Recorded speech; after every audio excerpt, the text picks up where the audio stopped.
GK मस्ती MS में आप लोगों का फिर एक बार स्वागत है। पिछले वीडियो में आपने भारत के उद्योग के बारे में देखा, लूसेंट बुक से एक्सप्लेन हुआ। इस वीडियो में कुछ क्वेश्चन होंगे भारत के उद्योग, जो 71वां टॉपिक है लूसेंट ऑप्शनल का, और साथ ही साथ में किरण बुक से एक्सप्लेन भी होते जाएंगे। तो इस वीडियो में कुछ क्वेश्चन लेंगे हम 50 तक, और शेष क्वेश्चन बचेंगे वो अगले उसमें होंगे। तो पहला क्वेश्चन है, भारत में किस उद्योगों में से किसी उद्योग में सार्वजनिक क्षेत्र में सबसे अधिक पूंजी निवेश हुआ है? मतलब किस उद्योग में सार्वजनिक क्षेत्र में सबसे अधिक पूंजी निवेश हुआ है? उर्वरक उद्योग में, या लौह इस्पात उद्योग में, या दवा या रसायन उद्योग में, या रंग रोगन उद्योग में? तो सही ऑप्शन है लौह इस्पात उद्योग। लौह इस्पात उद्योग विश्व में सबसे पहले आधुनिक रूप से लौह इस्पात का जो शुरुआत था हमारे भारत देश में 1874 ईस्वी को बराकर नदी के किनारे कुल्टी आसनसोल पश्चिम बंगाल नामक स्थान पर बंगाल आयरन वर्क्स के रूप में स्थापित किया गया। देश में सबसे बड़े पैमाने का कारखाना 1907 में झारखंड राज्य में स्वर्ण रेखा नदी की घाटी में साकची नामक स्थान पर जमशेद जी टाटा द्वारा स्थापित किया गया था। भारतीय लौह इस्पात कंपनी की स्थापना 1918 ईस्वी में पश्चिम बंगाल की दामोदर नदी घाटी में हीरापुर, बाद में इसे बंगाल की दामोदर नदी घाटी में हीरापुर, बाद में इसे बर्नपुर कहा गया, नामक स्थान पर की गई। यहाँ 1922 से उत्पादन शुरू हुआ। उत्पादन जो है 1922 से शुरू हुआ। भारतीय लौह इस्पात कंपनी जो 1918 में स्थापित हुई थी दामोदर नदी घाटी में हीरापुर, जो बाद में बर्नपुर हो गया। आगे चलकर कुल्टी, बर्नपुर तथा हीरापुर स्थित संयंत्रों को इसमें शामिल कर लिया गया। कुल्टी, बर्नपुर तथा हीरापुर स्थित संयंत्रों में शामिल कर लिया। अगला इसमें आया है टॉपिक लौह इस्पात उद्योग में Mysore iron and steel works. देखिए, Mysore iron and steel works 1923 ईस्वी में मैसूर राज्य, जो वर्तमान में कर्नाटक के भद्रावती नामक स्थान पर स्थापित किया गया। इसका वर्तमान नाम Visvesvaraya iron and steel company limited है। अगला है स्टील कॉरपोरेशन ऑफ बंगाल।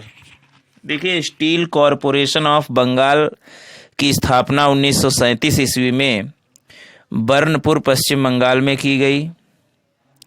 बाद में 1953 ईस्वी में स्टील कॉरपोरेशन ऑफ बंगाल को भारतीय लौह इस्पात कंपनी में मिला दिया गया था। नेक्स्ट है भिलाई इस्पात संयंत्र। देखिए, भिलाई इस्पात संयंत्र की स्थापना 1955 ईस्वी में तत्कालीन मध्य प्रदेश के भिलाई दुर्ग जिला, अब छत्तीसगढ़ में जो है, अब पूर्व सोवियत संघ की सहायता से की गई थी भिलाई इस्पात की स्थापना। अगला है हिंदुस्तान स्टील लिमिटेड राउरकेला। तो हिंदुस्तान स्टील लिमिटेड राउरकेला की स्थापना उड़ीसा के राउरकेला नामक स्थान पर पश्चिम जर्मनी की सहायता से की गई। अगला है हिंदुस्तान स्टील लिमिटेड दुर्गापुर। एक राउरकेला है, एक दुर्गापुर। राउरकेला की स्थापना पहले हुई, बाद में दुर्गापुर की। इसकी दुर्गापुर वाले की स्थापना हुई 1956 ईस्वी में पश्चिम बंगाल के दुर्गापुर नामक स्थान पर ब्रिटेन की सहायता से। अगला है Bokaro steel plant. Bokaro steel plant की स्थापना 1968 ईस्वी में तत्कालीन बिहार राज्य, जो अब झारखंड है, उसके बोकारो नामक स्थान पर पूर्व सोवियत संघ की सहायता से की गई। सलेम इस्पात संयंत्र। सलेम इस्पात संयंत्र सलेम, तमिलनाडु में है। विशाखापत्तनम इस्पात संयंत्र, ये विशाखापत्तनम, आंध्र प्रदेश में है। विजयनगर इस्पात संयंत्र, ये हसपेट, वेलारी जिला, कर्नाटक में है। अगला है स्टील अथॉरिटी ऑफ इंडिया। 24 जनवरी 1973 को 2000 करोड़ पूंजी के साथ भारत इस्पात प्राधिकरण को भिलाई, दुर्गापुर, बोकारो, राउरकेला, बर्नपुर, सलेम एवं विश्वेश्वरैया लौह इस्पात कारखाना को एक साथ मिलाकर संचालन करने की जिम्मेदारी दी गई। भारत का पहला तटवर्ती इस्पात कारखाना विशाखापत्तनम यानी आंध्र प्रदेश में लगाया गया। तो steel authority of India Bhilai, Durgapur, Bokaro, Rourkela, Burnpur, Salem और विश्वेश्वरैया लौह इस्पात कारखाना को एक साथ मिलाकर संचालन की जिम्मेदारी। तो ये तो लौह इस्पात उद्योग हुआ। दूसरा क्वेश्चन है, आधुनिक लौह इस्पात उद्योग का वास्तविक प्रारंभ किस स्थान पर स्थापित कारखाने के साथ हुआ? तो जो आधुनिक जो लौह इस्पात उद्योग है इसका वास्तविक प्रारंभ जो कुल्टी में स्थापित हुआ था, आसनसोल कुल्टी पश्चिम बंगाल में 1874 में, वहीं से इसकी शुरुआत हुई। अगला है, तट आधारित इस्पात संयंत्र कहाँ स्थित है? तो तट आधारित जो इस्पात संयंत्र है वो विशाखापत्तनम आंध्र प्रदेश में स्थित है। अगला है, दुर्गापुर लौह इस्पात संयंत्र किस देश के सहयोग से स्थापित किया गया?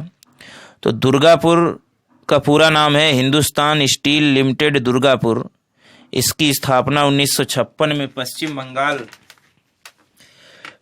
बंगाल के दुर्गपुर नामक स्थान पर ब्रिटेन की सहायता से इसकी स्थापना की गई।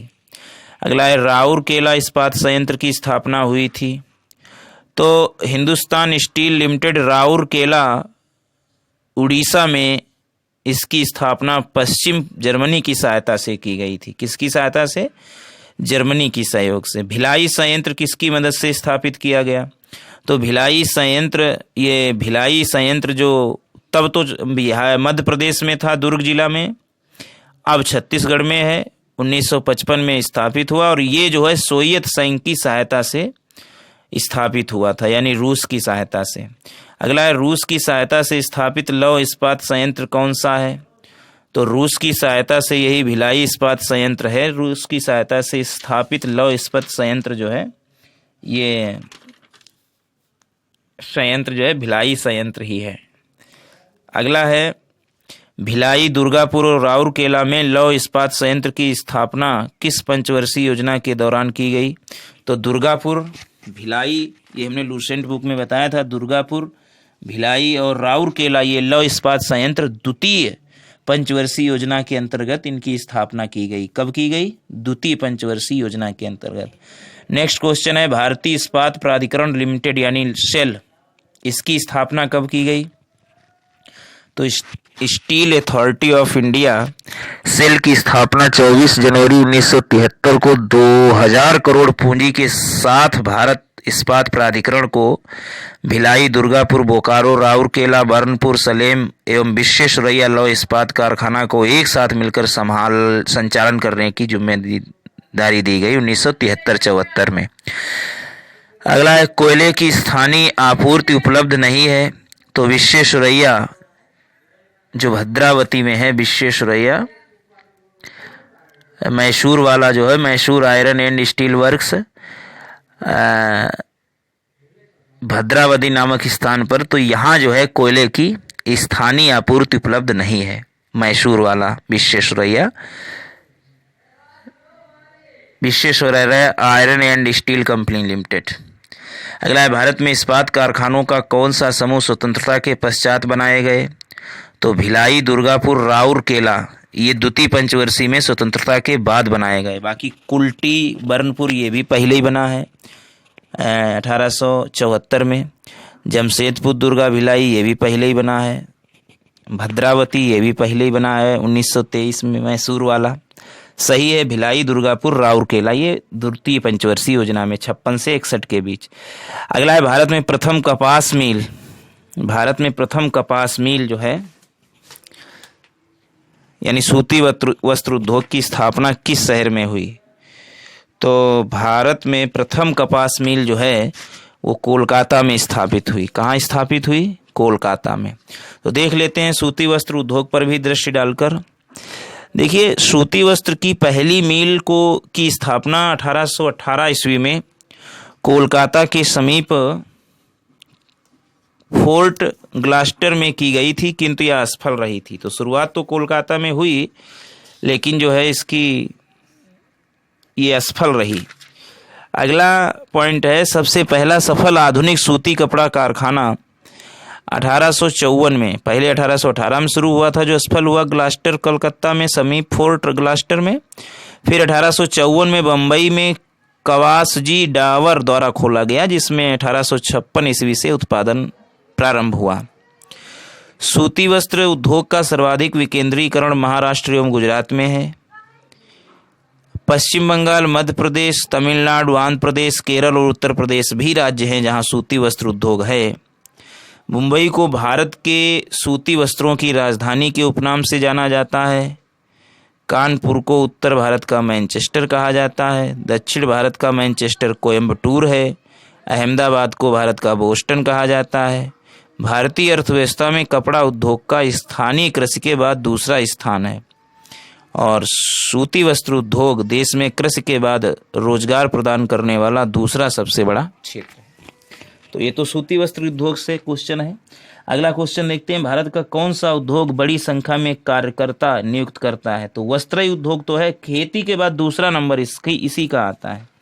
अगला है, विभाजन के कारण भारत का कौन सा उद्योग बुरी तरह प्रभावित हुआ? तो जूट तथा रुई उद्योग, जूट तथा रुई उद्योग प्रभावित हुआ विभाजन के बाद। जूट उद्योग जो है इसे सोने का रेशा भी कहते हैं जूट को, और इसके मशहूर जो जूट के सामान हैं इनका निर्माण भारत विश्व में प्रथम स्थान पर करता है। जूट का पहला कारखाना कोलकाता के समीप, जूट का पहला कारखाना जो है कोलकाता के समीप रिसरा नामक स्थान में 1859 में लगाया गया था। रिसरा नामक स्थान में कोलकाता के समीप। भारतीय जूट निगम की स्थापना 1971 ईस्वी में जूट के आयात, निर्यात और आंतरिक बाजार की देखभाल के लिए की गई। 1971 में भारतीय जूट निगम। पश्चिम बंगाल में जूट उद्योग से संबंधित जो क्षेत्र हैं, नगर हैं, केंद्र हैं, वो इस प्रकार से हैं। जैसे पश्चिम बंगाल में है टीटागढ़, रिसरा, बाली, अगरपाड़ा, बांसबेरिया, कान किनारा, उलबेरिया, सीसारामपुर, बजबज, हावड़ा, श्यामनगर, शिवपुर, सियालदा, बिरलापुर, होलीनगर, बैरकपुर। और आंध्र प्रदेश में है विशाखापत्तनम, गुंटूर। उत्तर प्रदेश में है कानपुर, सहजनवा। बिहार में है पूर्णिया, कटिहार, सहरसा, दरभंगा। चीनी उद्योग बाद में देख, तो ये तो है जूट उद्योग। अगला क्वेश्चन है, 14वां क्वेश्चन हो गया, जूट तथा रुई उद्योग विभाजन के बाद सबसे ज्यादा प्रभावित बुरी तरह हुआ जूट तथा रुई उद्योग। अगला है, देश में आधुनिक तकनीक पर आधारित ऊनी कपड़े का प्रथम कारखाना कानपुर में लाल इमली के नाम से स्थापित किया गया था। इसकी स्थापना कब हुई? तो जो ऊनी कपड़ा है, कपड़े का प्रथम कारखाना कानपुर में लाल इमली के नाम से स्थापित किया गया था। इसकी स्थापना 1876 में हुई थी। कब हुई थी? 1876 में हुई थी। अगला है, पंजाब में कौन सा स्थान हौजरी उद्योग के लिए प्रसिद्ध है? तो हौजरी उद्योग के लिए प्रसिद्ध है लुधियाना। अगला है, सुमेलित करना है, पूर्व का बोस्टन किसे कहते हैं? तो पूर्व का बोस्टन कहते हैं अहमदाबाद को। सूती वस्त्रों की राजधानी कहते हैं बम्बई को। उत्तर भारत का मैनचेस्टर कहते हैं कानपुर को, और दक्षिण भारत का मैनचेस्टर कहते हैं कोयम्बटूर को। ये तो अभी आया था। देश में रेशम उद्योग का सर्वाधिक स्थायीकरण किस राज्य में हुआ है? रेशम उद्योग का, देखिए रेशम उद्योग भारत का एक ऐसा उद्योग है, भारत में ये एक ऐसा उद्योग है जहां शहतूश, इरी, टसर एवं मूंगा सभी 4 किस्में होती हैं रेशम की। शहतूश, इरी, टसर और मूंगा, तो इन चारों प्रकार के रेशम की किस्में तैयार की जाती हैं। मूंगा रेशम उत्पादन में भारत को एकाधिकार प्राप्त है। मूंगा रेशम में कर्नाटक देश का 41% से अधिक कच्चा रेशम उत्पादन करता है। यहाँ शहतूती यानी मलबरी रेशम बनाया जाता है, और कर्नाटक में देश का 56% रेशमी धागा बनाया जाता है। केंद्रीय रेशम अनुसंधान प्रशिक्षण मैसूर और ब्रह्मपुत्र में है। केंद्रीय इरी रेशम अनुसंधान मेंदी पाथर मेघालय में है, और केंद्रीय टसर अनुसंधान प्रशिक्षण ये रांची झारखंड में है। रेशम उत्पादन दूसरा नंबर आंध्र प्रदेश का है, 35% रेशम उत्पादित करता है। भारत के कुल कपड़ा निर्यात में रेशमी वस्त्रों का योगदान लगभग 3% है। गैर शहतूती रेशम मुख्यतः असम, बिहार और मध्य प्रदेश से प्राप्त होता है। कर्नाटक में बेंगलुरु और मैसूर में रेशम के प्रमुख केंद्र हैं। जम्मू कश्मीर में श्रीनगर, जम्मू, उधमपुर, अनंतनाग, बारामूला में। पंजाब में अमृतसर, गुरदासपुर, होशियारपुर, लुधियाना। तमिलनाडु में सलेम, तंजौर, काजीवरम, तिरुचिरापल्ली, कोयम्बटूर। पश्चिम बंगाल में मुर्शिदाबाद, बांकुड़ा, हावड़ा, चौबीसा परगना। गुजरात में अहमदाबाद, सूरत, भावनगर, पोरबंदर। बिहार में भागलपुर, गया, पटना। उत्तर प्रदेश में मिर्जापुर, वाराणसी, शाहजहाँपुर। तो ये तो राज्यों के अनुसार केंद्र हैं रेशम उद्योग के। भारत चीन के बाद विश्व का द्वितीय रेशम उत्पादक देश, यानी 18% भारत में रेशम उद्योग होता है। तो देश में रेशम उद्योग का सर्वाधिक स्थायित्वकरण जो है किस राज्य में हुआ है? तो कर्नाटक में हुआ। अभी हमने बताया 41% यहाँ होता है रेशम। अगला है भारत में सीमेंट उत्पादन में अग्रणी राज्य। तो सीमेंट उद्योग पर नजर डाल लेते हैं। देखिए, सीमेंट उद्योग विश्व में सबसे पहले आधुनिक रूप से सीमेंट का निर्माण 1824 ईस्वी में ब्रिटेन के पोर्टलैंड नामक स्थान पर किया गया। 1824 में ब्रिटेन के पोर्टलैंड नामक स्थान पर किया गया। भारत का आधुनिक ढंग से सीमेंट बनाने का पहला कारखाना 1904 में लगा। ब्रिटेन में 1824 में हो गया पोर्टलैंड नामक, लेकिन भारत में सही ढंग से 1904 में सीमेंट उद्योग का बनाना कारखाना मद्रास में लगाया गया, जो असफल रहा। एसोसिएट सीमेंट कंपनी लिमिटेड यानी ACC, associate cement company limited की स्थापना 1936 ईस्वी में की गई। भारत में सीमेंट उद्योग के उत्पादक कुछ केंद्र हैं, जैसे आंध्र प्रदेश में कृष्णा है, विजयवाड़ा है, मंचेरियल है, मछेरिया है, पनेयम है। कर्नाटक में भोजपुर है, भद्रावती है, बागलकोट है, बंगलुरु है।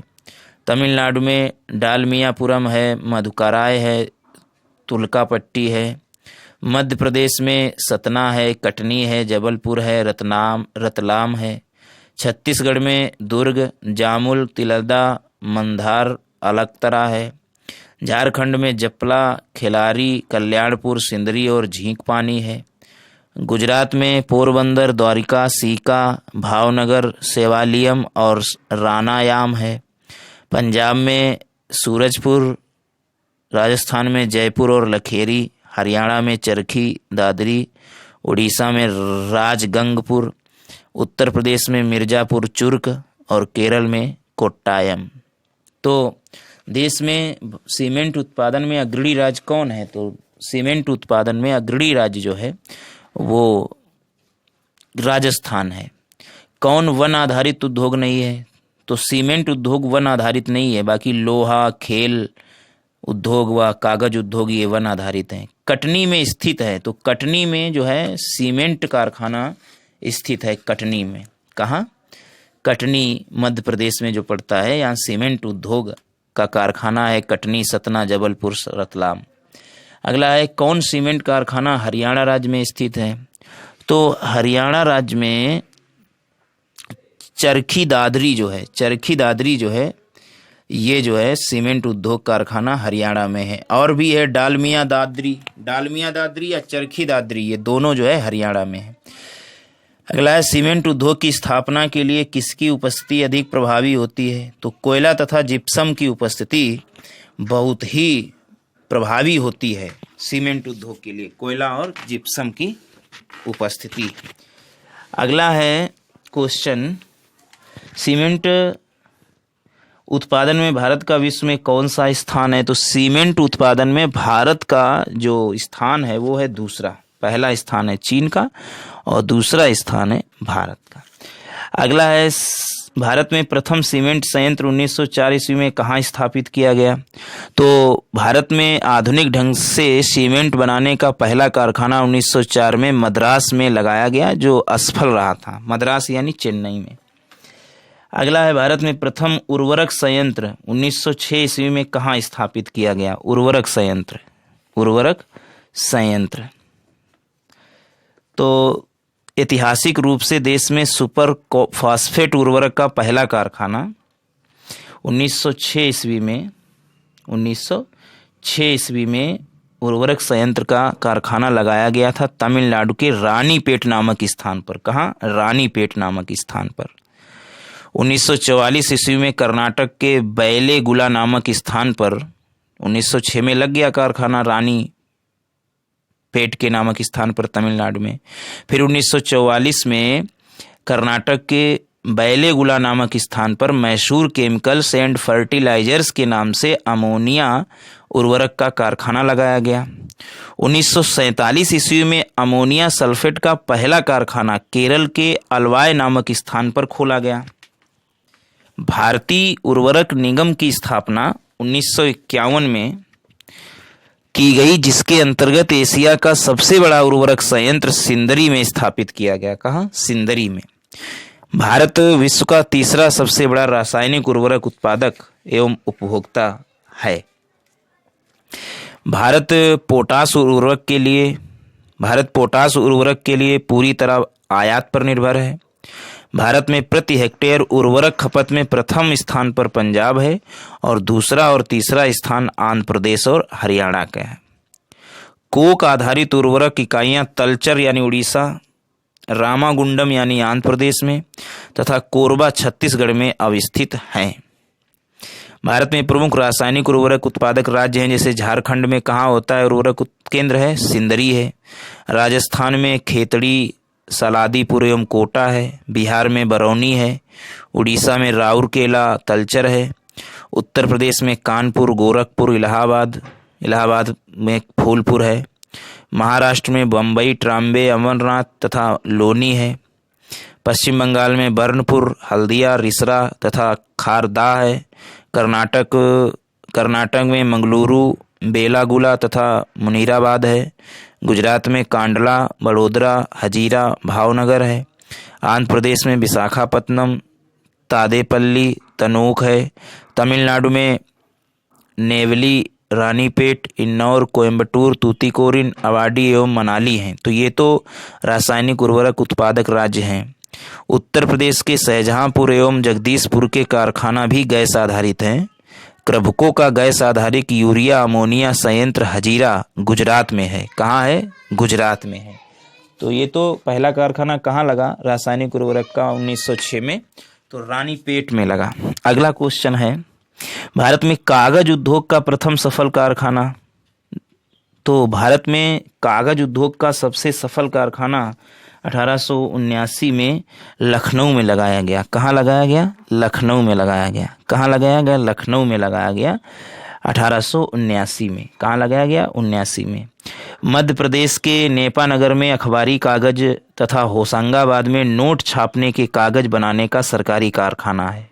मध्य प्रदेश के नेपानगर में अखबारी कागज और होशंगाबाद में नोट छापने का कागज बनाने का सरकारी कारखाना है। और कागज के प्रमुख उत्पादक राज्य हैं, जैसे झारखंड में संथाल और परगना में, बिहार में पटना, बरौनी और समस्तीपुर आदि में, पश्चिम बंगाल में टीटागढ़ है, रानीगंज है, नौहाटी है, त्रिवेणी है, कोलकाता है, हुगली है, बड़ानगर है और शिवापुरी है। आंध्र प्रदेश में राजमहेंद्री है, तिरुपति है। तेलंगाना में सिरपुर है, कागजनगर है। उत्तर प्रदेश में सिकंदराबाद, मेरठ, सहारनपुर, पिपराइच, मुजफ्फरनगर, पिलखुआ, लखनऊ, नैनी। मध्य प्रदेश में नेपानगर अखबारी कागज बनाने का सरकारी कारखाना। तमिलनाडु में जैसे पट्टीपलायम, सलेम में जो पट्टीपलायम पड़ती है, चरण महादेवी, तिरुचरापल्ली तथा पालनी। चरण महादेवी ये तिरुनलवेली में है और पालनी। महाराष्ट्र में जैसे बम्बई में है, पुणे में है, बल्लारपुर में है, चंद्रपुर में है, कल्याण में है, कराड़ में है, पिंपरी में है, भिवंडी में है, रोहा में है। गुजरात में जैसे वापी है, सूरत है, बड़ोदरा है, राजकोट है, बरजोद है, उदारवाड़ा इत्यादि जगह जो है कागज के कारखाने हैं। तो सबसे पहला कारखाना 1879 में कहाँ लगा कागज का? लखनऊ में। अगला है, भारत में सार्वजनिक क्षेत्र के अंतर्गत सर्वप्रथम उर्वरक संयंत्र स्थापित किया गया। तो सार्वजनिक रूप से हमने बताया सबसे पहला जो कारखाना सिंदरी में स्थापित किया गया है। कहाँ स्थापित किया गया? सिंदरी में स्थापित किया गया। और सिंदरी जो है झारखंड में पड़ता है। सिंदरी जो है झारखंड में पड़ता है। अगला क्वेश्चन है 29वां, भारत में अधिकांश कागज कारखाने पश्चिम बंगाल राज्य में स्थित होने का क्या कारण है? देखिए, एक तो कच्चे माल की पर्याप्त मात्रा में प्राप्ति हो जाती है, इसलिए पश्चिम बंगाल में काफ़ी सारा है कागज उद्योग। दूसरा, कोलकाता की विशाल जनसंख्या द्वारा देश के सबसे बड़े कागज बाजार की उपलब्धता, वहाँ बहुत कागज की उपलब्धता भी होने के चांस है क्योंकि वहाँ बहुत जनसंख्या रहती है। दूसरा, रानीगंज एवं झरिया से शक्ति के साधन के रूप में कोयले की प्राप्ति भी हो जाती है रानीगंज एवं झरिया से। तो ये सब कारखाने होने के कारण है। अगला है नेपा नगर में स्थित सबसे महत्वपूर्ण उद्योग है, तो अखबारी कागज का नेपा नगर मध्य प्रदेश में है। 31वां क्वेश्चन है, भारी मशीन प्लांट कहाँ स्थित है? तो भारी मशीन प्लांट जो है स्थित है ये आपका रांची में स्थित है, रांची झारखंड। बरौनी किस उद्योग के लिए प्रसिद्ध है? तो बरौनी जो है तेल शोधन उद्योग के लिए प्रसिद्ध है। किसके लिए प्रसिद्ध है? बरौनी जो है तेल शोधन उद्योग के लिए। तो बरौनी जो है ये तेल शोधन उद्योग के लिए प्रसिद्ध है। अगला है, डीजल लोकोमोटिव कारखाना कहाँ स्थित है? तो डीजल लोकोमोटिव कारखाना ये वाराणसी में स्थित है। तो एक नज़र डाल लेते हैं रेल उपकरण उद्योग पे। देखिए, चितरंजन जो पश्चिम बंगाल में है, तो चितरंजन रेल के इंजन बनाने का सबसे पुराना कारखाना है। चितरंजन रेल इंजन बनाने का सबसे पुराना कारखाना चितरंजन है। अगला पॉइंट है, इस कारखाने की स्थापना 26 जनवरी 1950 के दिन चितरंजन लोकोमोटिव वर्क्स के नाम से हुई थी। वर्तमान में वहाँ विद्युत इंजन का निर्माण हो रहा है। डीजल से चलने वाले इंजनों का निर्माण वाराणसी में होता है। डीजल, यही तो आया है क्वेश्चन में, डीजल लोकोमोटिव कारखाना कहाँ? वाराणसी में हो रहा है। और रेल इंजन निर्माण का कार्य जमशेदपुर झारखंड में होता है। IIT रुड़की में देश के पहले रेलवे इंजन थॉमसन का संरक्षण किया गया है। जो IIT रुड़की है वहाँ जो रेल का पहला इंजन चला था थॉमसन, उसका संरक्षण किया गया है। रेल के डिब्बे बनाने का प्रमुख केंद्र चेन्नई के समीप पेरम्बूर नामक स्थान पर सन 1952 में स्थापित किया गया और इसमें उत्पादन की शुरुआत 2 अक्टूबर 1955 से की गई। इसके अन्य प्रमुख केंद्र बंगलुरु तथा कोलकाता हैं। जो रेल के डिब्बे बनाने का प्रमुख केंद्र चेन्नई है और चेन्नई के समीप में पेरम्बूर नामक स्थान पर 1952 में स्थापित किया गया है। इसकी शुरुआत जो है 2 अक्टूबर 1955 से हुई। इसके 2 और केंद्र हैं, बंगलुरु तथा कोलकाता। अगला है, पंजाब के कपूरथला में इंटीग्रल कोच फैक्ट्री की स्थापना की गई। इंटीग्रल कोच फैक्ट्री की स्थापना की गई। रायबरेली उत्तर प्रदेश व कचरापारा पश्चिम बंगाल में रेलवे कोच फैक्ट्री की नई उत्पादन इकाई लगाई गई है। कोच फैक्ट्री की नई उत्पादन इकाई लगाई गई। अगला है, केरल के पालाकाड में भी रेल कोच फैक्ट्री लगाया जा रहा है। केरल के पालाकाड में भी रेल कोच फैक्ट्री लगाया जा रहा है। अगला है, बिहार के मढ़ौरा में डीजल इंजन एवं मधेपुरा में विद्युत इंजन का कारखाना लगाया जा रहा है। बिहार के मढ़ौरा में डीजल इंजन एवं मधेपुरा में विद्युत इंजन कारखाना लगाया जा रहा है। छपरा बिहार में ही है, तो छपरा में रेल के पहिया बनते हैं, उसकी फैक्ट्री है रेल के पहिया, रेल व्हील फैक्ट्री स्थापित की गई है। पश्चिम बंगाल के दनकुनी में विद्युत एवं डीजल इंजन के अव्यय बनाने की 2 फैक्ट्री लगाई जा रही हैं। दनकुनी में विद्युत एवं डीजल इंजन के अव्यय बनाने की 2 फैक्ट्री लगाई जा रही हैं। तो ये तो था हमारा रेल उपकरण उद्योग। अगला क्वेश्चन है, कानपुर किस लिए प्रसिद्ध है? तो कानपुर चमड़ा उद्योग के लिए प्रसिद्ध है। और 35वां क्वेश्चन और इस वीडियो का अंतिम क्वेश्चन, महाराष्ट्र स्थित पिंपरी किसके लिए प्रसिद्ध है?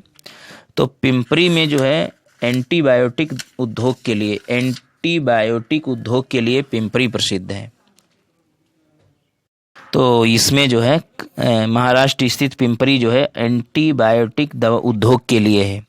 दवा निर्माण में जैसे प्रमुख स्थान है बम्बई का, दिल्ली, कानपुर, हरिद्वार, ऋषिकेश, अहमदाबाद, पुणे, पिंपरी में पेनिसिलिन जो एंटीबायोटिक दवा होती पिंपरी महाराष्ट्र में है। तो यहाँ पेनिसिलिन एंटीबायोटिक दवा मिलती है, मथुरा में भी दवा निर्माण होता है और हैदराबाद में। तो ये तो 35 क्वेश्चन हुए और किरण बुक से जो कुछ फेमस उद्योग थे उनका हमने एक्सप्लेन भी किया। अब एक्सप्लेन बहुत कम रह गया है, लूसेंट का पहले वीडियो में हो चुका, इस वाले वीडियो में किरण से भी हो चुका। जो शेष 1-2 उद्योग रह गए हैं इनका एक्सप्लेन अगले कर देंगे और क्वेश्चन आंसर ले लेंगे सारे। Thanks for watching.